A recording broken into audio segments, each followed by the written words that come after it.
Alors, je refais une vidéo sur les probas conditionnels pour bien comprendre les différentes distinctions entre des probabilités simples et des probabilités conditionnelles, notamment faire des distinctions entre la probabilité de A sachant B avec la probabilité de B sachant A. Mais pas seulement. Alors, pour cela, je vais donner un exemple concret. Je considère une classe. Dans cette classe de terminale, il y a 20 élèves. Et les élèves ont choisi une spécialité parmi deux.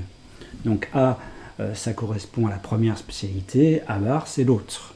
Et pareil, ils ont une LV1, donc une première langue vivante, B, puis l'autre langue vivante. Alors que signifie ce tableau? Donc ce tableau donne uniquement les effectifs. Par exemple ici, il y a 15 élèves qui ont choisi la LV1B, et les 5 autres la LV1, l'autre LV1.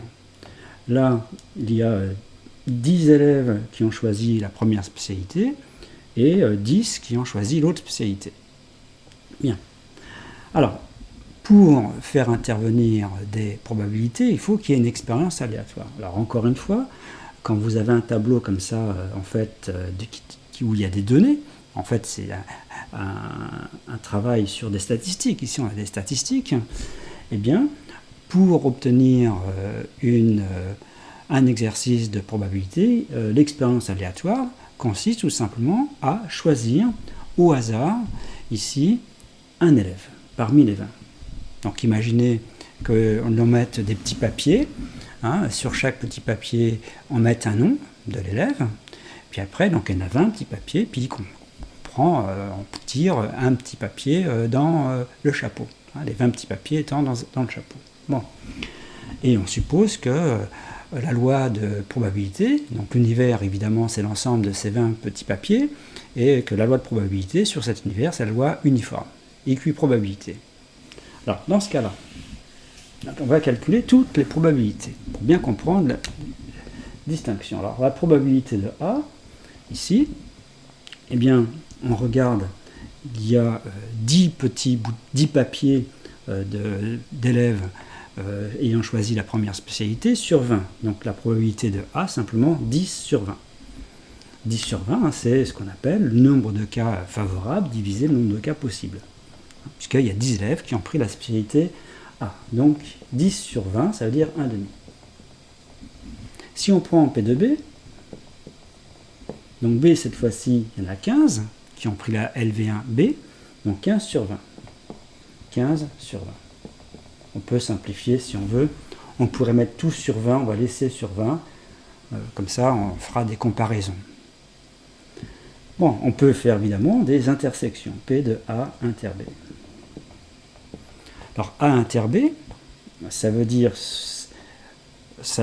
on cherche les élèves qui font à la fois la spécialité A et la LV1B. Donc, en fait, il y en a 8. Donc ici, 8, c'est l'intersection. Donc 8 sur combien? 8 sur 20. Donc pour l'instant, pas de difficulté. Donc maintenant, les probas conditionnels. J'insiste sur les probas conditionnels. Donc on va faire d'abord la probabilité de A sachant B. Sachant B. Alors ça veut dire quoi sachant B? Ça veut dire que je sais que l'élève a pris la LV1B. Je le sais. Et je demande alors quelle est la probabilité que cet élève face à la spécialité A. Alors au niveau de l'expérience aléatoire, vous vous rappelez les petits bouts de papier? J'ai 20 petits bouts de papier dans mon chapeau. Eh bien, comme je sais que l'élève ici a choisi la LV1B, ça revient en fait sur les 20 papiers à écarter tous les autres. C'est-à-dire qu'en fait, j'écarte ces 5 petits papiers. J'écarte ces 5 élèves. Je ne conserve que dans mon chapeau que ces 15 élèves, que les élèves qui ont choisi la LV1B. Donc en fait, dans mon chapeau, je n'ai plus 20 papiers, je n'ai plus que 15. Et dans ces 15 papiers, j'en ai 8 qui ont la spécialité A. Donc on refait la même chose. Donc c'est le nombre de cas favorables, 8 sur 15. Donc en fait, vous voyez, je n'ai fait dans mon chapeau que conserver tous les papiers qui concernent ceux qui ont la LV1B. On aurait pu mettre des couleurs, la couleur rouge pour ceux qui ont la spécialité, la LV1B, et bleu pour ceux qui ont l'autre LV1, puis on écarte donc tous les papiers bleus. On garde uniquement les papiers rouges. Donc là, il n'y a pas de souci. Maintenant, si on fait la probabilité de B sachant A. Alors on sait cette fois-ci que l'élève a pris la spécialité A. Donc on fait pareil. Donc j'avais donc dans mon chapeau 20 papiers.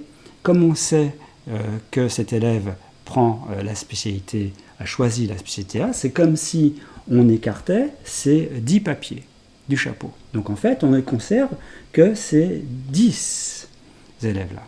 Donc dans mon chapeau, je n'ai plus que 10 papiers qui sont les noms de ces 10 élèves. Et donc, quelle est la probabilité que sur ces 10 élèves-là, ils aient choisi la LV1 B? Eh bien, il y en a 8. 8 sur 10. Alors, vous remarquez donc que ce n'est pas la même chose. Donc, il faut bien comprendre qu'une proba conditionnelle, par exemple, si je prends la proba de A sachant B, il y a un changement d'univers. Ici, l'univers, au départ, c'était l'ensemble des 20 élèves, donc des 20 ici. Et quand je fais A sachant B, l'univers, c'est en fait ça, c'est B. Ce sont uniquement les 15 élèves. Il y a un changement d'univers. Et c'est pareil, si je fais B sachant A, ici, l'univers, si c'est sachant A, je me place dans l'univers A. Uniquement dans l'univers A. Donc si vous avez compris ça, hein, ça permettra après de faire la distinction entre toutes ces probabilités. En fait, il y en a 1, 2, 3, 4, 5, et les 5 sont au niveau du sens, hein, ont un sens chacune différent. Alors, elles peuvent être égales. Par exemple, on peut avoir P de A sachant B égale P de A. Ça peut se produire. Hein, ou P de B sachant A égale P de B. Quand ça se produit, on dit que les événements A et B sont indépendants. Hein. Mais de façon générale, il n'y a aucune raison que ces probabilités soient égales. Le sens est vraiment différent. Alors, il y a une formule qui s'appelle la formule de Bay qui permet de lier les deux, hein, la probabilité de A sachant B et la probabilité de B sachant A. Alors, ça sous-entend que dans cette expérience aléatoire qui génère donc les événements A et B, hein, donc vous avez un certain univers, sur cet univers vous avez une certaine loi de probabilité, vous avez donc les événements A et B. Donc on suppose que ces événements ont une probabilité non nulle. Donc je vous rappelle la définition, probabilité de A sachant B, c'est la probabilité de A inter B divisée par la probabilité de B. Et la probabilité de B sachant A, bah, c'est la probabilité de B inter A, mais B inter A c'est pareil que A inter B, divisé par la probabilité de A. D'ailleurs, c'est ce qu'on a vu tout à l'heure, hein. Il y avait le même numérateur, mais il n'y avait pas le même dénominateur. Donc si on fait le quotient des deux, ça divisé par ça, donc si on fait P de A sachant B divisé par P de B sachant A, donc ici je mets des minuscules pour P, souvent on met des majuscules pour la probabilité. En fait, pour la loi, un grand P désigne la loi de probabilité qui a été mise sur l'univers pour cette expérience aléatoire. Donc si on fait le quotient, ça divisé par ça, donc ça fait ça multiplié par l'inverse de ça, vous voyez qu'on peut simplifier par la probabilité de A inter B, donc il reste P de A divisé par P de B. Et donc par exemple, ce que l'on peut faire, c'est passer ça de l'autre côté. Donc si je passe ça de l'autre côté, ça donne cette formule-là.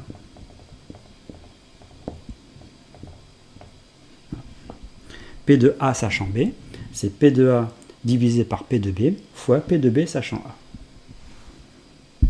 Alors cette formule-là de Bay permet d'inverser un arbre. Alors il y a une autre vidéo, j'ai fait une vidéo qui permet également d'inverser un arbre. Hein.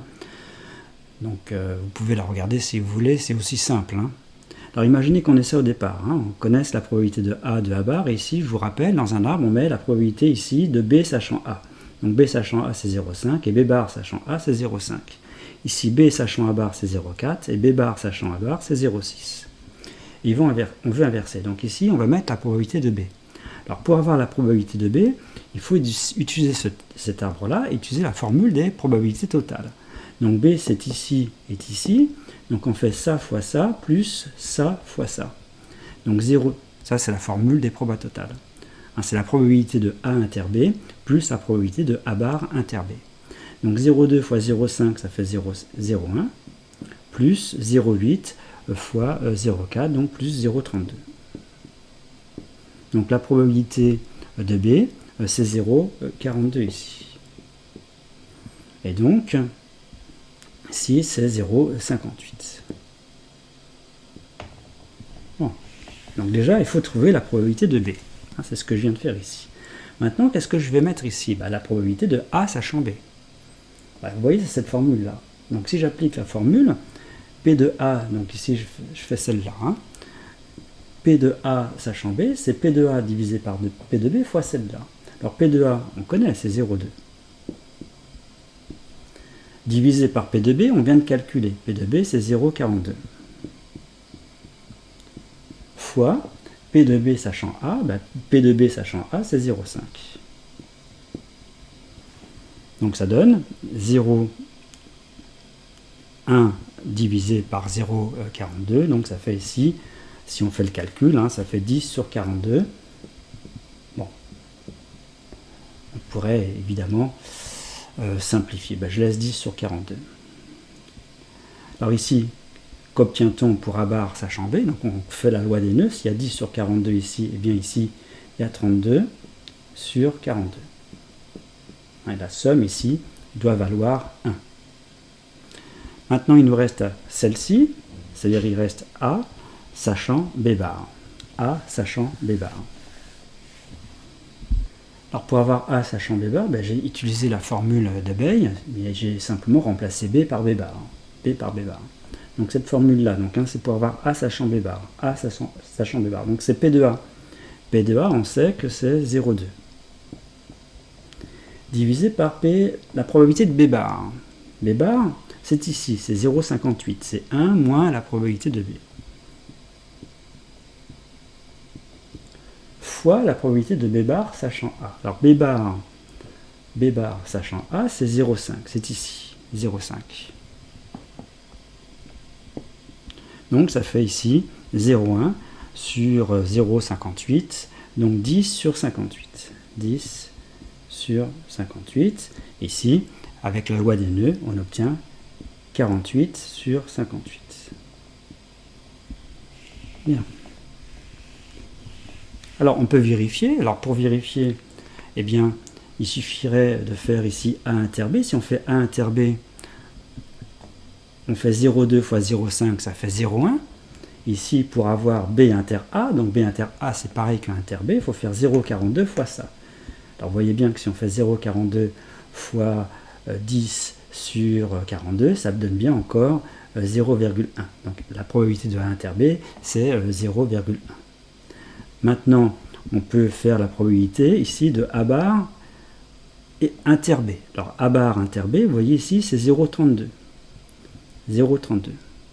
Alors, où est-ce qu'on trouve le A bar inter B? Eh bien, le A bar inter B, on le trouve ici. Donc, il faut faire 0,42 fois 32 divisé par 42. Alors, 0,42 fois 32 sur 42, on obtient bien 0,32. On obtient bien la même chose. Alors, on pourrait faire A inter B bar. Alors, A inter B bar, vous voyez, A inter B bar, c'est ici. C'est 0,1 ici. Et A inter B bar, c'est également ici. C'est 0,58 fois 10 sur 58. Eh bien, on obtient bien encore 0,1. Bon, donc, on vérifie qu'en fait, on obtient exactement à chaque fois la même chose. Donc ça, c'est une façon d'inverser avec la formule de Bay. Alors, elle se généralise. On a quelque chose de plus général, mais je laisse uniquement comme ça avec deux événements.